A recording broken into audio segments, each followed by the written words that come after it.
Minsan, hindi mo kailangan ng bagong laptop. Ang kailangan mo lang ay bagong simula. This is a legacy Acer model. Mabagal na, marami ng junk files.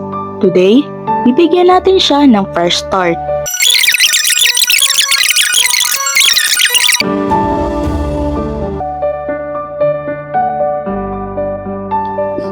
And we're back! Mabilis na ulit, malinis at ready na for work. Hindi kailangang laging bago ang gamit. Basta, alam mo kung paano ito i-maintain. If you found this solid, share your tech thoughts below. See you in the next jury!